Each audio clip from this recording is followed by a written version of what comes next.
Ang kwento ni Tomby. Ang kwentong ito ay hango sa totoong buhay. Mula ito sa isa nating tagapakinig. Karanasan ito ni Moises.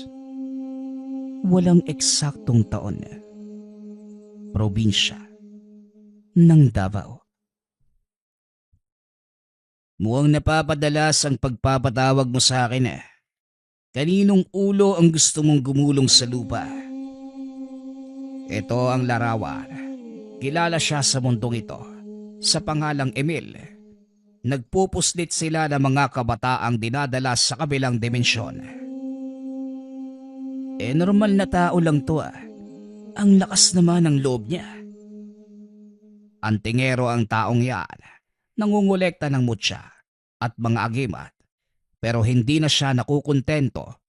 Pinasok niya ang pandurukot ng kabataan.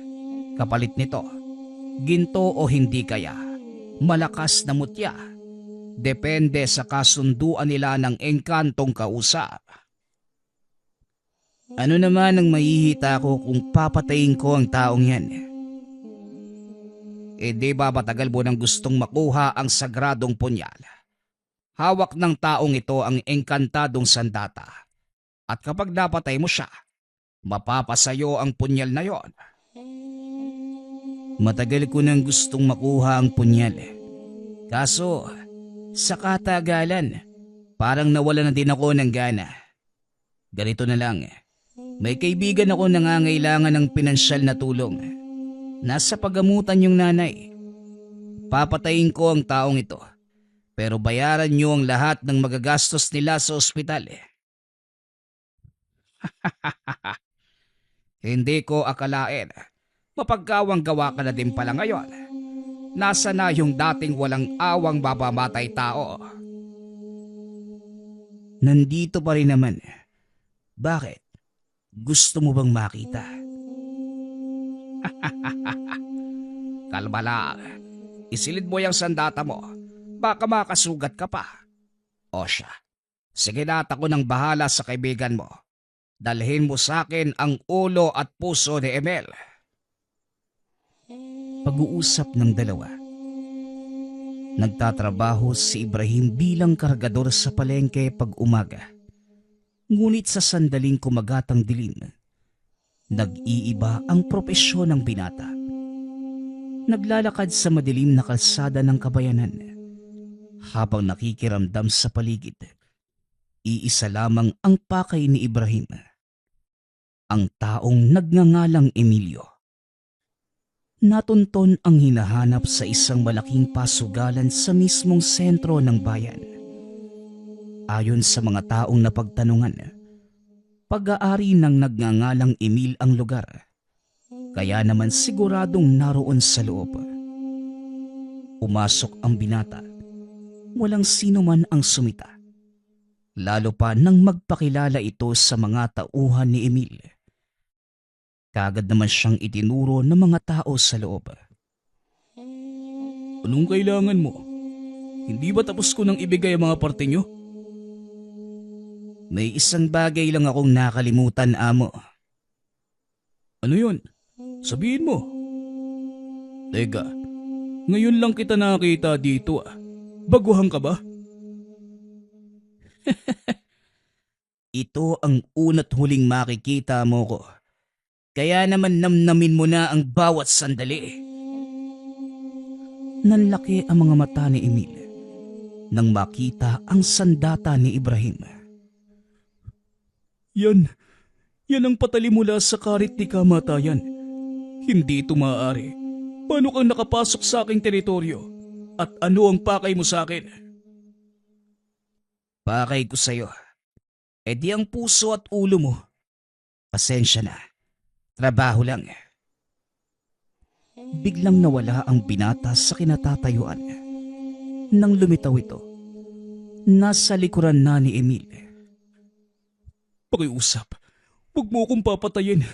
Magkano ang binayad sa'yo ng taong nagpapatay sa akin? Dodoble. Hindi. Titriplehin ko. Magandang alok sana. Kaso, nakapirma na ako ng kontrata eh. Hindi ako yung tipo ng taong sumisira sa napagkasunduan. Kaya pasensya na. Sisigaw pa sana si Emil nang biglang laslasin ni Ibrahim ang leeg nito. Bumuluwak papunta sa kisame ang dugo at nagkalat sa buong silid. Matapos maisagawa ang misyon, kagad itong bumalik kay Ikong. Magaling ka talaga, Ibrahim. Kagaya ng napagkasunduan, kaya ng ulo at puso ni Emil, nagawa ko na ang parte ko. Ngayon, tumupad ka sa ipinangako mo. Kalma lang. Kahit kailan talaga, napakainit ng dugo mo. Ito ang resibo ng binayaran namin sa ospital at mga gamot na binili. At heto naman para sa'yo. Pasasalamat ng nagpautos. Sobra-sobra ito. Pero maraming salamat. Sige na, mauuna na ako. Alam mo naman kung saan ako hahanapin, hindi ba? Oo, pero mukhang matagal na panahon na naman bago tayo magkita. May kailangan akong asikasuhin. Maliban na lang kung gusto mong sumama. Pansin ko kasi na parang paulit-ulit na lang ang ginagawa mo. Bakit? Ano ba yung gagawin mo? Baka naman lalo lang akong mabagot. Sa palagay ko, hindi ka mababagot. Masaya ang gagawin kong ito at medyo malaki ang bayad. Wala naman sigurong masama kung susubukan ko. Kailan ba ang alis mo? Bukas ng umaga. Kaya kung gusto mong sumama, umuwi ka na at magpahinga. Dadaanan kita bukas sa bahay mo. O sige, magkita na lang tayo bukas. Dali-dali namang umuwi si Ibrahim. Kinabukasan, maagang nagising ang binata. Nakaupo ito sa bakuran habang nagkakape at inaantay si Ikong. O apo, mukhang maaga ang lakad mo, iho. Saan ba ang punta mo? Napalingon si Ibrahim nang madinig ang boses ni Lolo Nardo. Magandang umaga, Lo. May pupuntahan lang pong trabaho. Mawawala po siguro ako ng ilang araw. Medyo malayo ho kasi yung pupuntahan namin eh. Ganun pa, apo. Wala namang kaso. Nandito naman ang kapatid mo.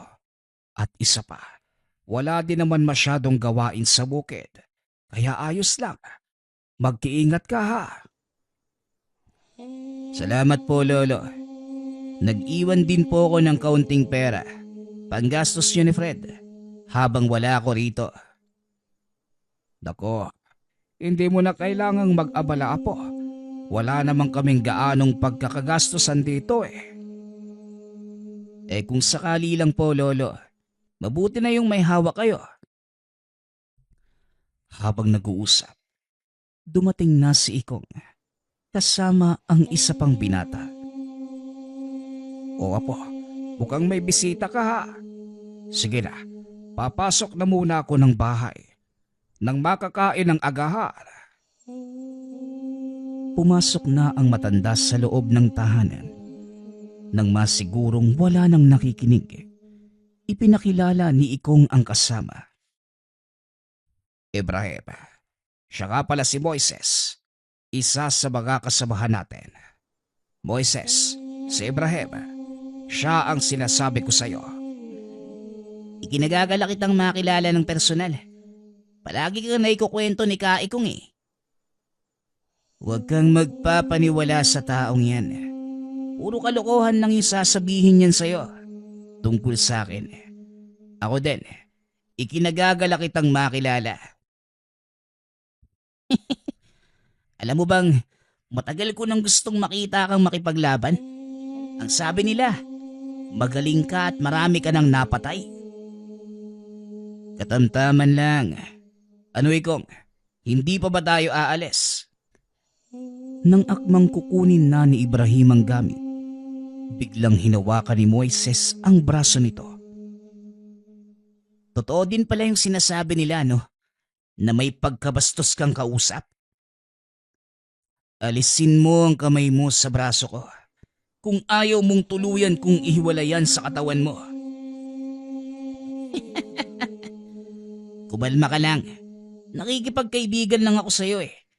Huwag kang masyadong mainit. Dahil baka unang sabak mo pa lang, sumuko ka na. Sisiguraduhin ko sa'yo na hindi mangyayari ang bagay na yon. At huwag ka lang harang-harang sa daraanan ko. Dahil hindi kita sasantuhin eh. Ramdam ni Ikong ang tensyon sa pagitan ng dalawa. Kaya inawat niya ito bago pa magpang-abot. Oy. Tama na yan. Aalis na tayo. Baka hindi pa natin abutan ng sasakyang papunta sa kabilang probinsya kung aantayin ko pa kayong matapos mag-away. Hindi tatagal ng 2 minuto sa akin ng isang to. Kaya hayaan mo siyang sumugod. Pweh, mahaba na yung 10 segundo para sa'yo. Ano, simulan na ba natin? Di ka pa din talaga nagbabago, Moises. Ikaw pa din yung batang ubod ng yabang. Tatakbo-takbo din naman. Ikaw nga din, Manong Ibrahim eh. Tignan mo, lumaki lang yung katawan mo. Pero ang hilig mo pa ding pumatol sa mga pangaasar ko. Nagulat si Ikong. Magkakilala pala ang dalawa. Walang iyang buhay to, oo. Nagsayang pa ako ng laway. Kakapakilala sa inyo. Magkakilala naman pala kayong dalawa. Oo, Manong. Halos magkasabayan kami ni Moises sa pagsasanay noon. Pero hindi ko alam kung saan napunta ang mokong na to eh. Mabuti nga buhay pa. Ang mabuti pa, sa daan na lang natin ituloy ang usapan. Aabutin tayo ng tanghali dito eh. Habang nasa daan, patuloy ang pag-uusap sa mga nakaraan. Lalo na kung paanong nagkasama sina Moises at Ibrahim. Kasalukuyan silang nakasakay ng barko. Sinasariwa ng 2 binata ang kanilang mga alaala. Tuloy lang sa kwentuhan ang dalawa hanggang sa nakatulog na si Ikong. Ilang oras pa bago tayo dumaong. Ang mabuti pa, bumawi muna tayo ng tulog, Moises. Kayo na lang yung matulog. Unang beses ko sa biyahe, kaya hindi ako dinadalaw ng antok. O sige, ikaw ang bahala. Nakaidlip si Ibrahim ng ilang oras. Nagising na lamang ito nang madinig ang malakas na ingay sa barko. Manong, nandito na po tayo. Gumising na kayo. Dali-daling tumayo si Ikong. Dumungaw sa bintana. Aba, nandito na nga tayo. Makinig kang mabuti, Ibrahim. Ang lugar na pupuntahan natin ay pugad na mga batikang antingero. Marami ang hahamon sa atin. Kaya hanggat maaari, umiwas ka. Sino ba ang pakay natin dito? Di ba nasabi sa'yo ni Manong Ikong? Ang mga antingerong nakatira sa lugar na to ang pakay natin. At alam mo kung Hindi na ituloy ni Moises ang sasabihin. Dahil biglang tinakpa ni Ikong ang bunganga nito. Alam mo, kahit kailan talaga, hindi mo mapigilan niyang bunganga mo, Moises. Maaring may nakikinig sa atin. At sa oras na mapurnada ang misyon natin dito, pare-pareho tayong uuwi ng bangkay. Kaya mag-iingat ka. Mamaya ko sasabihin sa inyo ang detalye. Kaya habang naglalakbay tayo papunta sa lugar na magiging kasama natin, manahimik muna kayo at walang magsasalita. Lalo na kung pag-uusapan ninyo ay tungkol sa misyon. Manong naman, nakagat ko pa tuloy yung dila ko. Pasensya na, nadadala lang po ako sa sitwasyon. Bagay lang sa'yo yan, napakadaldal mo kasi. Pagkababa ng pantalan, wala ni isa sa kanila ang nagsalita. Hinayaan ng mga itong dalhin sila ni Ikong sa sinasabing kasamahan. Hindi naman ito kalayuan dahil ang sentro ng operasyon ay ang mismong bayan. Ipinapakilala ko sa inyo si Mang Remodor. Siya ay isa sa mga mapagkakatiwalaan natin dito. Hanggang sa nakarating ang tatlo sa isang maliit na kubo. Napapaligiran ng makapal na taniman ng tabako ang lugar, kaya halos hindi napapansin na may bahay doon. Paligayang pagdating sa aming bayan. Siguro naman, alam nyo na ang mga patakaran. Yun nga ang hindi ko natalakay sa kanila, Manong. Biglaan din kasi ang lakad namin. Ganun ba? Pues, ako nang magpapaliwanag sa inyo. Ang pangunahing misyon nyo sa lugar na ito, hanapin at patayin ang mga sumusunod na tao. Habang nagsasalita ang matanda, isa-isang naglitawan ang mga nilalang na may dalang papel. Napatayo pa si Ibrahim, inilabas ang sandata, dahilan para magtakbuhan ang mga elemento. Huwag kang mag-alala. Mga alaga ko sila. Isilid mo ang iyong sandata at natatakot sila sa iyo. Wala naman silang gagawing masama. Huminahon ang binata. Isinilid ang punyal. Matapos ay muli itong naupo. Pasensya na ho kayo. Akala ko kasi mga kalaban eh. Mga mensahero sila ng aking kliyente. Pagmasdan nyo ang mga larawan sa papel na yan, sila ang mga taong kailangan nyo hanapin. Perwisyo na sila sa ating kliyente. Marami na sa kanyang kalahing engkanto ang napatay na mga taong yan dahil lang sa paghahagilap ng mutya.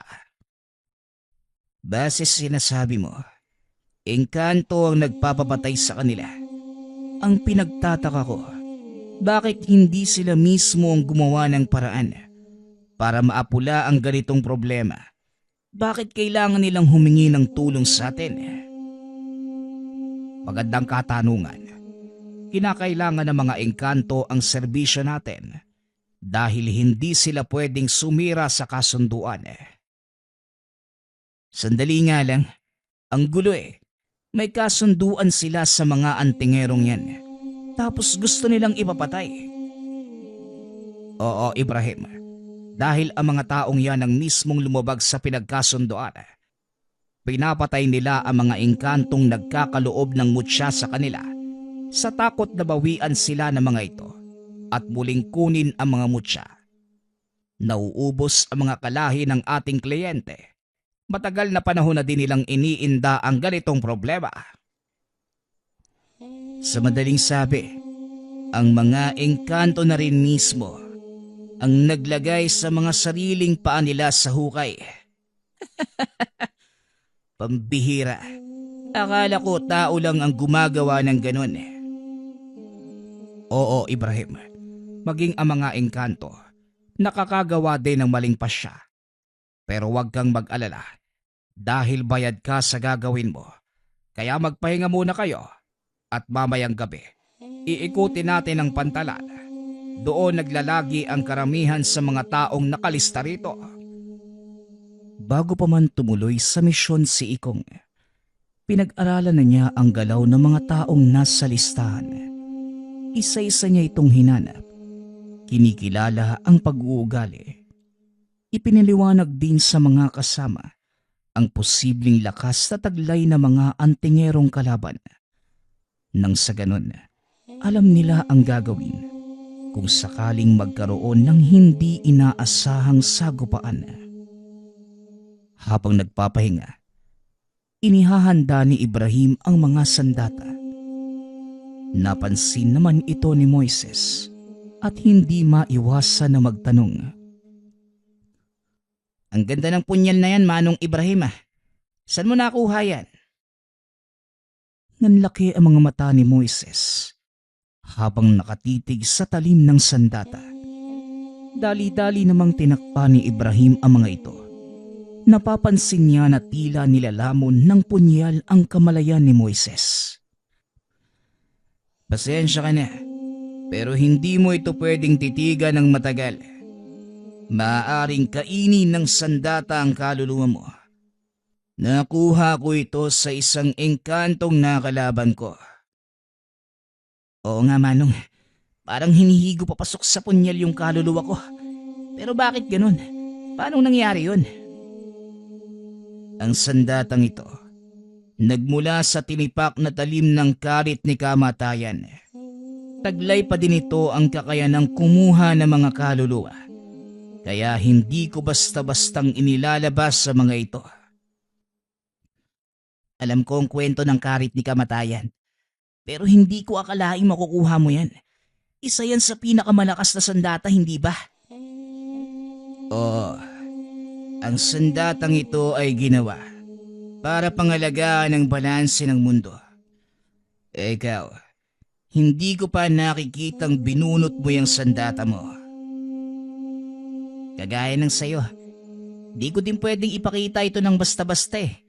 Pero sige, dahil nakita ko na yung sandata mo, heto, tignan mo yung dala kong sandata. Binunot ni Moises ang mahabang itak na nakasuksok sa tagiliran. Walang iba, kundi ang kampilan ni Apo Adlaw. Ako naman ang magtatanong sa'yo, paano ka nakakuha ng ganyang uri ng sandata? Mahabang kwento Manong eh, pero kung hindi ka pa inaantok, ikukwento ko. Nako, hindi na. Parang pipikit na nga yung mga mata ko eh. Bukas na lang siguro. Napangiti na lamang si Moises. Alam nito sa mga ganoong sitwasyon, wala nang gana sa pakikinig si Ibrahim. Kinabukasan, madaling araw pa lang, lumakad na papunta sa pantala ng tatlo. Pasensya na kayo kung masyadong maaga ang gising natin. Ganitong oras nagpapakita ang mga hinahanap nating tao. Karamihan sa kanila, nagtatrabaho bilang kargador at ito din ang gagamitin nating balat kayo. Para saan pa Ikong? Hindi ba't natukoy mo na sila? Bakit pa tayo magbabalat kayo? Oo, natukoy na natin sila.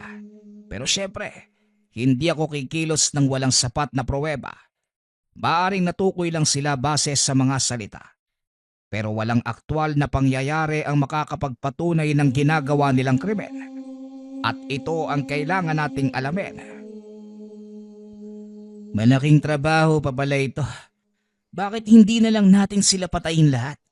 Total, yan naman talaga ang pakay natin dito, hindi ba? Ano ba ang pakialam natin kung totoo o hindi ang paratang sa kanila? Minarkahan na sila ng mga engkanto. Kaya para sa akin, sapat na ang dahilang yun eh. Alalahanin mo Ibrahim, na mga tao pa rin sila. Kahit ano pa man ang nagawang kasalanan, kailangan pa din nating timbangin ang mga bagay-bagay bago tayo gumawa ng hakbang laban sa kanila. Maaring magresulta sa mas malaking gulo kung sakaling magkamali tayo. Kayong bahala. Basta ako, mag-aantay lang kung ano ang iuutos nyo. Total, kayo naman ang mas nakakaalam. Mas mabuting ang ganon, kesa sa makipagtalo pa ako sa'yo. Mag-antay ka ng hudyat mula sa akin. Matapos ang pag-uusap, nag-ikot ang mga ito sa pantalan. Naiwan si Moises sa isang tindahan para magkape. Lingid sa kalaman nila Ibrahim na may nakatunog na sa kanilang pakay sa lugar. Tahimik na humihigop ng kape si Moises nang bigla itong lapitan ng isang matipunong lalaki. Tinatayang nasa 30 taong gulang. Teka, baguhang ka lang dito ano?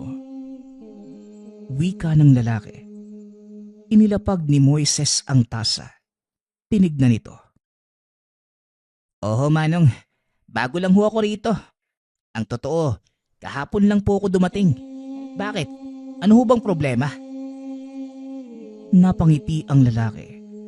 Hinawakan sa balikat si Moises. Akmang magsasalita pa sana ito nang biglang tumalsik ang kamay palabas ng bintana. Napasigaw naman ang lalaki sa sobrang sakit. Dahil sa gulat, nagsipagtakbuhan ang mga tao. Napansin naman nila Ikong ang kaguluhan. Nagmumula ito sa kinaroroonan ni Moises.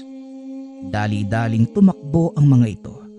Nakita ang putol na braso sa labas ng kapihan. Pambihira naman. Bakit magiinit na mga ulo ninyo? Moises, ano nangyayari dito? Pasensya na po, Manong. Pinagtangkaan ng taong yan yung buhay ko Kaya inunahan ko na. Tinignan ni Ikong ang itsura ng lalaki. Nakita nitong isa sa mga hinahanap nila ang nakabangga ng binata. Ilang beses ko bang sasabihin sa'yo na huwag mo pairalin yung init ng ulo mo sa ganitong lugar? Napapaligiran na tayo ng mga tao. Isang maling galaw lang, siguradong kukuyugin tayo ng mga yan. Isa siya sa mga hinahanap natin. Hindi rin malayong nandito ang iba pa. Pagkakataon na natin to. Teka, walang gagawa ng anumang hindi ka nais-nais. Mukhang tama ang hinala ko. Kasamahan nga ng taong ito ang nasa paligid. Mukhang hindi na tayo makakatakas dito, Manong. Kaya ganito na lang yung gawin natin. Paramihan tayo na mapapabagsak. Ang matatalo, manlilibre ng tanghalian. Gusto ko yan Sa totoo lang, nababagot na din ako Ano Ikong, sasali ka ba? Ako naman, kakasabi ko nga. Hindi na naituloy ni Ikong ang sasabihin. Nagsipagsugod na ang mga kasamahan ng lalaking naputulan ng kamay. Eto na sila. Walang gagamit ng sandata, Moises. Sabay atake sa mga kalalakihan. Wala nang nagawa si Ikong. Dahil tila kulang pa ang mga kalalakihang yon sa dalawa. Weh, ito na ba yung pinagmamalaki nyo? Manong Ibrahim, ilan yung napabagsak mo? Di ko na bilang pero alam ko, marami. Mukhang tabla yung laban At dahil wala kang ginawa, Manong Ikong, ikaw ang manlilibre ng tanghalian. Napakamot na lamang ng ulo si Ikong dahil sa nangyari. Hindi nito inaasahang ganong kabilis mapapabagsak ng dalawang binata ang napakadaming kalaban. Mabilis na umalis sa lugar ang tatlo. Habang kumakain, napag-usapan ng mga ito ang mga nangyari. Base sa obserbasyon nyo, meron ba sa mga kalaban ang may kakaibang lakas? Parang pare-pareho lang naman yung tanga nila, Manong Sa hula ko, iisang grupo lang talaga ang pinanggalingan ng mga yon. Isang aral lang din yung alam nila.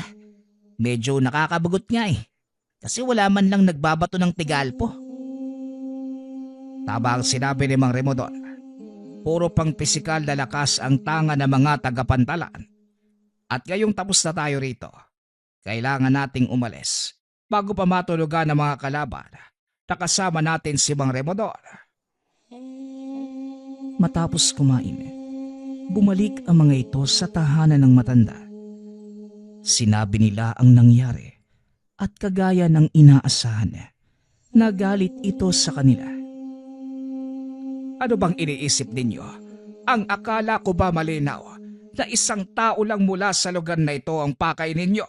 Bakit nandamay pa kayo? Di ba iiwasan, Manong? Kasapi ng isang organisasyon ng target namin at wala kaming nagawa kundi dumepensa kesa kami ang mapatay. Malaking problema ang iiwanan nyo sa akin. Sige na, umalis na kayo bago pa malaman ng iba ang nangyari. Pasensya na ho kayo, Manong. Hindi namin inaasahan ang ganitong pangyayari. Tutuloy na kami sa susunod naming pakay. Nakarating ang tatlo sa kabilang bayan. partikular sa isang baryo. Medyo liblib na ang lugar at hindi rin ganon kadami ang tao. Mukhang nasa tamang lugar na tayo, Manong. Tignan niyo yung mga taga rito. Halos lahat may suot na medalyon. Yan ang sinasabi ko sa inyo. Hindi lahat na nakasuot ng medalyon. Mga antingero. Karabihan sa kanila nagsusuot lang bilang pangontra. At minsan ang totoong antingero pa ay yung walang suot na kahit ano. Habang naglalakad, pinagtitinginan sila ng mga tao. Sa gawing dulo, sinalubong sila ng pangkat na mga nakakatanda. O sige, ulitin nyo pang dalawa ang ginawa nyo kanina. Balilintikan na talaga kayo sa akin. Huminto ang mga ito sa paglalakad. Binati ang mga matatanda. Magandang hapon sa inyo. Mukhang baguhan lang kayo sa baryong ito. Maaari ba naming malaman kung ano ang pakay ninyo? Tanong ng isang matanda. Nagkatinginan ang tatlo na tila hinihintay kung sino ang magsasalita. Magandang hapon ho. Napadaan lang po kami at naghahanap ng matutuluyan. Bibihira ang mga taong napapadpad sa lugar na ito, kaya wala din masyadong nag-aalok na matutuluyan. Pero kung sanay kayong matulog sa munting kubo, meron ako. Ang pangalan ko nga pala ay Emong. Isa sa mga nakakatanda sa baryong ito. Ang pangalan ko naman po ay Ikong. Kahit munting bubong na masisilugan, ayos na po yun sa amin. Sanay po kaming matulog kahit sa lapag. Nakikita ko nga sa mga ayos nyo. Siguro mga mangangaso kayo ano? Maraming panahon na din na walang dumadayo sa lugar na ito para mangaso. Tama nga ho kayo. Mangaso nga ho kami. Napag-alaman naming may malalaking baboy ramo sa kagubatang malapit sa lugar na ito. Kaya kung maaari, dito na kami magpapalipas ng gabi. Napatingin si Ikong kay Ibrahim nang magsalita ito. Sa totoo lang, matagal na naming problema ang mga baboy ramo na sumisira na mga pananim. Mabuti naman kung pangangaso ang pakay ninyo. Pero teka, bakit wala kayong dalang baril? Di po kami gumagamit ng baril. Kaya wala po kaming dala. Taba po kasama ko. Mas gusto namin gumamit ng patibong kesa sa baril. Ganun ba? O siya mga kasama, ako nang bahala sa mga panauhin natin. Ikong, sumunod kayo sa akin. Wika ng matanda sa mga kasamahan. Matapos dinala sina Ikong sa isang maliit na kubo na nasa likod ng kaniyang tahanan. Hindi na ba pala masama? Ayos na po sa amin ang kubong ito. Pasensya na ho sa abala. Pumasok si Ikong. Tinignan ang loob ng kubo. Naiwan naman ang dalawang binata upang kumuha ng mga tuyong kahoy. Nagulat ito nang lumapit sa kanya ang matanda. Alam ko ang totoo niyong pakay. Nagpapasalamat ako. Dahil dumating kayo. Hindi ako maaaring magsalita. Pero heto ang sulat na ginawa ko. Nakasadya ng dahilan kung bakit ang laki ng pasasalamat ko na dumating kayo. Matapos magsalita ang matanda, dumating ang isang lalaking mahaba ang buhok. Mukhang may bisita kayo, Mang Emong. Maaari ko bang malaman kung sino sila? Nakatitig ang lalaki kay Ikong na parang sinusuri ito mula ulo hanggang paa. Mga mangangaso sila, Anton. Naparito para tugisin ang baboy ramong namiminsala sa mga pananim. Siguraduhin mo lang na wala kang ginagawang kalokohan, tanda. Dahil sa oras na malaman ko, makakarating kay Dimas ang lahat. Kagaya ng sinabi ko, mga mangangaso lang silang napadaan at nakiusap na makituloy at magpalipas ng gabi sa kubong ito. Tama si Tatang Emong kaibigan. Wala kaming masamang pakay. Napadaan lang kami at nakiusap na magpalipas ng gabi. Laking gulat ni Ikong nang bigla siyang kwelyuhan ng lalaki. Huwag kang magsasalita kung hindi ka kinakausap. Wala akong pake kung ano ang pakay nyo rito. Huwag lang kayong magkakamaling gumawa ng kalokohan dahil malilintigan kayo sa amo ko. Lingid sa kalaman ng lalaki. Nakita ng dalawang binata ang ginawa nito kay Ikong. Biglang may tumama sa likod nito nang biglang batuhin ni Moises ng kapirasong kahoy. Dalawang bagay lang ang maaaring mangyari sa'yo. Sisiguraduhin kong hindi mo magugustuhan. Alinman ang sapitin mo, paldado o selyado. Wika ni Moises habang nakahawak sa sandata. Itinaas naman ni Ikong ang kamay para awatin ang binata. Pasensya ka na kaibigan. Hindi lang naiintindihan ng kasama ko ang ginawa mo. Hindi na nagsalita pa ang lalaki. Kagad na itong umalis. Sa susunod hindi na kahoy yung tatama sa likod mo. Tarantado ka. Tama na Moises.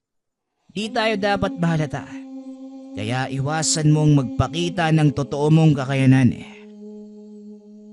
Pasensya ka na Manong Ibrahim. Di ko lang maaatim na tignan na inaapi ng ibang tao si Manong Ikong Nauunawaan ko. Pero parte yun ng ating trabaho. Kaya mag-iingat ka na sa susunod. Nang masigurong wala na ang lalaki, kinausap nila si Mang Emong. Nauunawaan ko na kung bakit nangangailangan kayo ng tulong. Sige na Manong, kami na po ang bahala. Maraming salamat. Basahin mo na lang ang sulat na ibinigay ko sa iyo. Pagkaalis na matanda, inutusan ni Ikong ang dalawang magmatiyag sa labas. Binasa ang sulat na iniabot ni Mang Emong. Nagulat ito nang malamang nasa ilalim ng kontrol ng isang nagngangalang Dimas ang lugar. Isang malakas na bandidong antingero na ang gawain, manakop ng ibang baryo, manatili sa lugar upang maningil ng proteksyon. Ang sino mang hindi sumunod sa gusto ay pinapatay. Sira ulo pala talaga yung Dimas na yan Dapat hinayaan ko na lang si Moises na tapusin yung lalaking pumunta rito kanina. Ang Dimas na ito, isa sa mga hinahanap nating tao. Bukang hindi magtatagal. Baka kaharap na natin siya. Pwede bang ibalato muna sa akin yung Dimas na yan? Hindi mo na kailangang magsalita. Ikaw na ang bahala sa kanya. Alam nilang hindi basta ang makakalaban. Ayon sa sulat ni Mang Emong, maging ang mga may kaalaman sa baryong ito, natatakot na harapin ang grupo. Kinabukasan, pumasok sina Ikong at Moises sa gubat para maglagak na mga patibong. Naiwan sa kubo si Ibrahim. Bahagi ito ng plano. Alam ng tatlong babalikan sila ng pangkat dahil sa nangyari kagabi. Nakahiga si Ibrahim sa mga dayami habang hinihintay ang pagdating ng mga kalaban. Hindi naman ito nagkamali dahil ilang minuto lamang matapos umalis sina Ikong, nagsidatingan na ang mga ito. Mukhang ikaw ang minalas na naiwan Nasaan ang mga kasama mo? Tanong ng lalaking nagngangalang Anton. Pinaikutan ng mga ito si Ibrahim habang nakahiga. Pasensya na, wala sila rito Nagpunta ng gubat para maglagay ng mga patibong. Kaso lang, nandito naman pala ang mga huhulihin namin Anong sinabi mo? Mukha ba kaming mababangis na hayop? Bakit? Hindi ba? Bumunot ng itak si Anton. Tinutukan ito sa leeg. Sigurado ka na ba sa gusto mong gawin, kaibigan? Baka pagsisihan mo lang rin. Wala ka sa lugar para magyabang. Tumingin ka sa paligid. Hindi mo ba nakikitang napapaligiran ka namin? 1 laban sa 10. 10. Nagpapatawa ka ba? Sa tingin nyo, may magagawa ang dami nyo? Dahil sa sobrang inis, itinaas ni Anton ang itak. Inambahan ng tagas si Ibrahim. Ngunit nang titigan ito ng binata, bigla siyang napaatras na tila may kung anong nakita mula sa mata ni Ibrahim. Demonyo ka. Anong ginagawa mo rito? Magsabi kayo. Ano ba talaga ang pakay ninyo? Kayo, ano ba ang pakay nyo sa mga taga-baryo? Wala kang pake kung ano man ang pakay namin sa mga taga rito. Umalis na kayo. Kung hindi, may mangyayaring masama sa mga kasama mo. May mangyayaring masama sa mga kasama ko. Sigurado ka ba? Lalo namang naasar si Anton sa sinabi nito. Itinuloy ang pagtaga. Ngunit laking pagtataka ni Anton. Hindi niya magawang ilapat ang talim ng itak sa leeg ng binata. Tumayo naman ng dahan-dahan si Ibrahim. Nagsipag-atrasa naman ang mga kasamahan ni Anton. Lalo na nang bunutin nito ang kanyang sandata. Malaking pagkakamali ang ginawa mo, kaibigan. Sabay wasiwas ng sandata. Hindi nagawang kumilos ni Anton. Binitawan na lamang nito ang sandata. Tuluyang bumagsak sa lupa nang walang malay. Nakita ito ng mga kasamahan. Ang paglabas ng itim na liwanag sa sandata ni Ibrahim. At nang makitang hindi gumagalaw si Anton, nagsipagsugod ang mga ito. Ay nako, imbis na tumakbo, eto kayo, sinasayang ang buhay na parang baliwala lang. Muling winasiwas ni Ibrahim ang sandata. Isa-isang nagsipagtumbahan ang mga kasamahan ni Anton. Ngunit hindi niya pinatay ang mga ito. Maging si Anton, nawalan lamang ng malay. Hinila ni Ibrahim sa kwelyo ng damit si Anton. Ilang ulit na pinagsasampal para muling magkamalay. Sabihin mo ito sa amo mo. Aantayin ko siya sa gitna ng baryo. At kapag hindi siya dumating, isa lang ang ibig sabihin. Isang malaking duwag ang tinatawag niyong pinuno. Pagbabayaran mo ang pang-iinsulto mo sa pinuno namin. Iparating mo sa kanya ang sinabi ko. Matapos sabihin, muling nahiga si Ibrahim sa dayamihan. Dali-dali namang nagsipulasan sina Anton, maging ang mga kasamahan. Samantala sa kagubatan, nakaharap naman nila Ikong ang isa sa mga tauhan ni Dimas. Napakadaming lamok naman dito. Ano ba kasing ginagawa natin dito, Manong? May inaantay lang, kaya kumalma ka lang dyan. Alam kong nababagot ka na. Kanina pa nga, Manong ang init dito sa loob ng gubat. Malamok pa. Swerte naman ni Manong Ibrahim. Naroon lang siya sa Hindi na naituloy ni Moises ang sasabihin. Nakita nitong naglalakad papunta sa kanilang direksyon. Ang isang matipunong lalaki.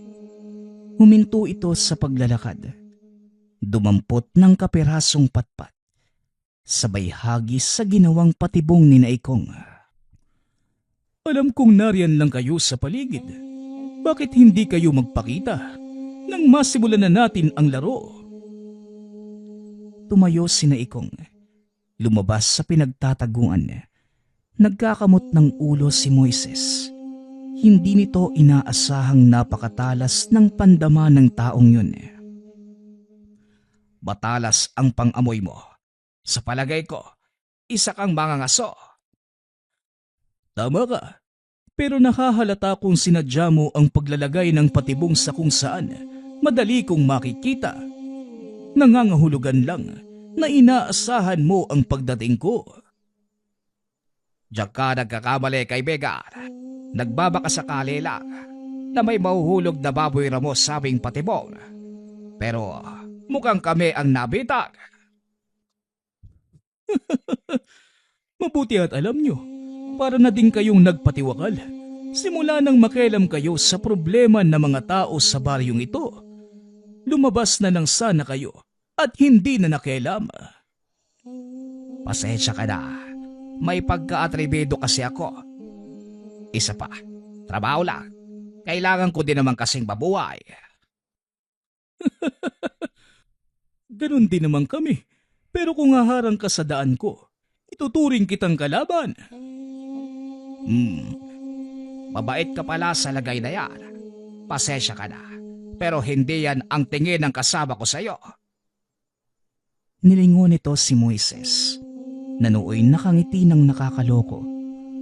Bumunot ng sandata ang binata. Sinugod ang kalaban. Tinaga ito ni Moises sa leeg.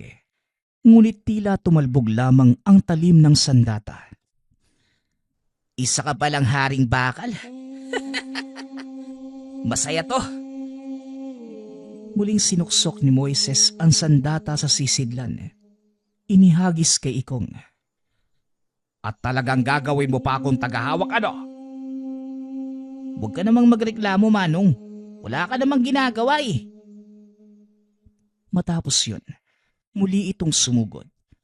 Sa pagkakataong ito, kamao sa kamao ang naging labanan. Si Moises, may kakayanang nagmula sa mutya ng ngipin ng kalabaw. Ito ang pinagkukunan ng kakaibang lakas. Dagdag pa ang pangil ng kidlat na nakabaon sa binti nito, na siya namang nagbibigay ng ibayong liksi at bilis sa pagkilos. Sunod-sunod na atake ang tinanggap ng kalaban. Noong una, hindi nito ramdam ang tindi ng mga suntok ng binata. Ngunit bandang kalagitnaan, tila unti-unti nang nangihina ang depensa nito. Mahusay kang magbalanse ng mga kakayanan. Magaling ang nagturo sa'yo. Siyempre, at sa mga oras na to, sigurado kung pinupulbos na niya ang pinuno nyo. Samantala, balik tayo sa kubong tinutuluyan ng tatlo. Nakahiga pa din si Ibrahim sa mga dayami habang hinihintay ang pagdating ng pangkat ng kalaban kasama ang pinuno nito.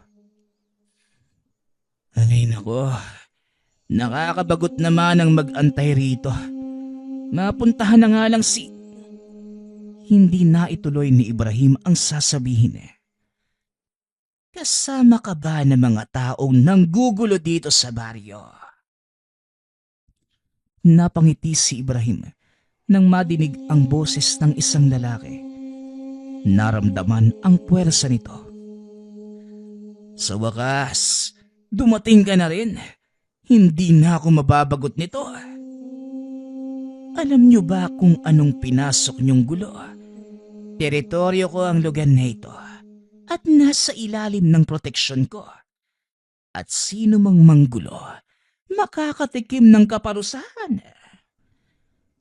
Tumawa ng malakas si Ibrahim na parang iniinsulto ang pangkat ng kalaban. Ikaw si Dimas, hindi ba? Alam mo ba kung gaano kalaki yung nakapataw na pabuya sa ulo mo? Ipinakita ni Ibrahim ang papel na may larawan ni Dimas. Normal lang naman siguro sa isang bandido ang hanapin ng otoridad, hindi ba? Pero ang alam mo ba, karangalan para sa akin ang bilang ng mga numerong nandyan sa ilalim ng pangalan ko. Nangangahulugan na mataas ang halaga ng ulo ko at marami ang maghahangad na kunin ito. Kaya nga nandito ako para pagulungin niyang mamahalin mong ulo sa lupa. Wika ni Ibrahim, sabay sugod. Hindi man lang namalaya ni Dimas ang gagawin ng binata, kaya hindi nito nailagan ang pagsalakay. Nagtamo ito ng malaking sugat sa dibdib. Ngunit laking gulat ng binata dahil kagad din itong naghilom. Tingnan mong mabuti ang nagagawa ng kapangyarihan ng mga mutya. Kung magagamit mo ito ng maayos, gagawin kang immortal ng mga makapangyarihang bertud mula sa kalikasan. Yan mismo ang rason kung bakit kailangan kitang patayin. Nangungunsumi na sa'yo ang isang angka ng engkanto at nakiusap na patayin ka. Sa palagay mo, may magagawa ka ba? Tingnan mo ang nangyari sa sugat na binigay mo sa akin. Alam kong hindi pangkaraniwan ang tangan mong sandata. At kung ordinaryong tao lamang ako, malamang sumama na ang kaluluwa ko. Nakangiti lang si Ibrahim. Hinayaang magyabang si Dimas. Lingid sa kalaman nito na may itinatagong atake ang binata. Napansin ko nga na mabilis naghihilom ang sugat mo. Mukhang mahihirapan nga ako Pero ayos lang. Mas matagal. Mas maganda. Hindi maunawaan ni Dimas ang sinasabi ng binata. Kaya sinugod nito si Ibrahim. Panay-iwas naman ang ginawa ng binata. Hanggang sa hinayaan nitong tamaan siya ng kalaban. Tumalsik si Ibrahim sa isang puno. Naramdaman nito ang lakas ng atake ni Dimas. Ginawa ito ni Ibrahim para sukatin ang lakas ng kalaban. Ngunit alam din itong hindi pa yon ang buong potensyal ni Dimas. At sa oras na ilabas na niya ito, yun din ang magiging hudyat ng kanyang katapusan.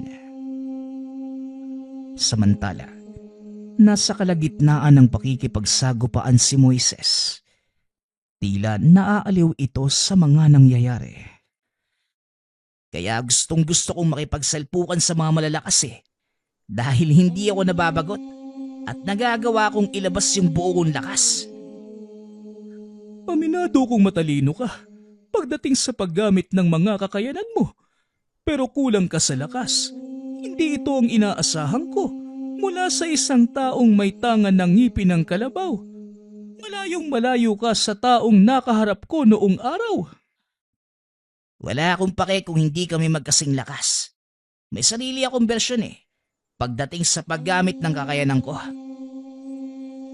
Siya nga ba? Tignan natin kung hanggang saan ka magtatagal. Ako yata yung dapat magsabi sa'yo ng ganyan Biglang nawala si Moises nang lumitaw ito. Isang malakas na suntok ang tumama sa mukha nito. Gumulong ng ilang ulit sa lupa hanggang sa tumama sa malaking puno. Dahilan kung bakit tumalsik ang mga tangan nitong mutya. Inihagis naman ni Ikong ang sandata ni Moises at sinabihang tapusin na ang labanan. Tapusin mo na ang isang yan at inaantay na tayo ni Ibrahim. Maliwanag ba nung? Sayang lang at hindi na ako maaaring makipaglaro ng mas matagal. May mga bagay pa akong kailangang gawin kaya paalam na. Idinipa ni Ador ang mga kamay bilang pagtanggap ng pagkatalo at lubusang pagsuko. Natalo mo ako at tinatanggap ko ito. Ngayon, tapusin mo na ang labanan. Isang karangalan ang makipagsagupaan sa isang malakas na antingerong kagaya mo. Sayang lang at nagkakilala tayo sa maling pagkakataon.